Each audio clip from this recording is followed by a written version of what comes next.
We typically identify the United Nations World Food Program as the global first responder, known for emergency airdrops into war zones and disaster sites. But across the Sahel of Africa, the agency is leading a massive labor project. Today, they are orchestrating thousands of local people to rhythmically dig millions of shallow holes into the parched earth. The stakes are absolute. Extreme desertification here has left 3 million people reliant on food aid, with child malnutrition rates that represent a literal humanitarian emergency. To achieve lasting food security, the WFP is working to physically reverse the soil degradation that forced these communities into dependency in the first place.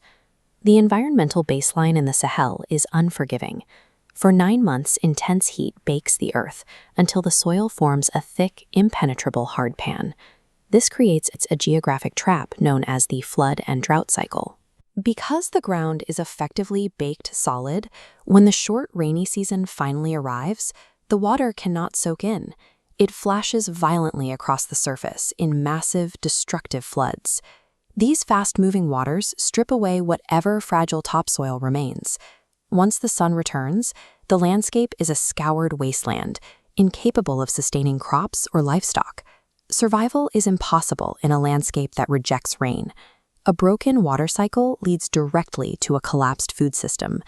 The solution is a revival of an ancient earthworking technique, the half-moon trench and its internal zai pits. Workers dig semicircles along natural contours to intercept heavy rains. Inside, deep zai pits filled with organic matter act as sponges, holding floodwater and forcing it into the subsoil. Native seeds planted in these moisture hubs push roots down into this protected water supply. Within the first year, these seeds germinate. The site begins catching wind-blown nutrients, attracting birds, and pulling local wildlife back to the area. These trenches are more than just holes in the dirt. They function as self-contained micro-ecosystems that jumpstart the return of life to the desert. After 8 years, thousands of these individual trenches overlap to form a continuous tree canopy across what was once a barren wasteland. This canopy creates a distinct localized climate. The trees physically break the force of hot Sahara winds, and by shading the ground, the interior temperature drops by 5 to 8 degrees Celsius compared to the surrounding desert. This shade allows a perennial polyculture to thrive. Even deep in the 9-month dry season, the landscape produces medicinal plants, edible leaves, and rich fodder for livestock. But the most significant impact is happening deep underground. To see it, we have to look at the data from a mature 800-hectare restoration site.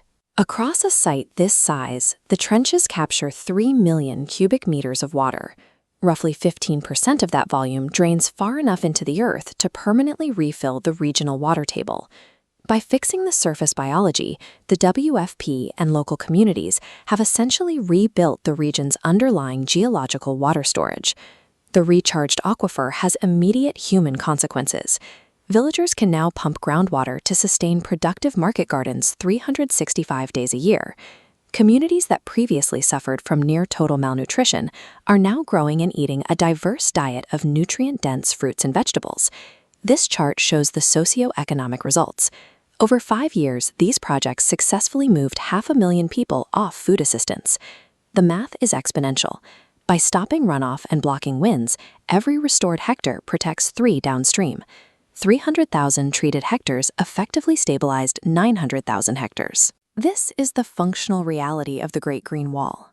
It is a practical barrier against hunger, a proof of concept showing how simple, earthbound engineering can rebuild the ecological fabric of the Sahel.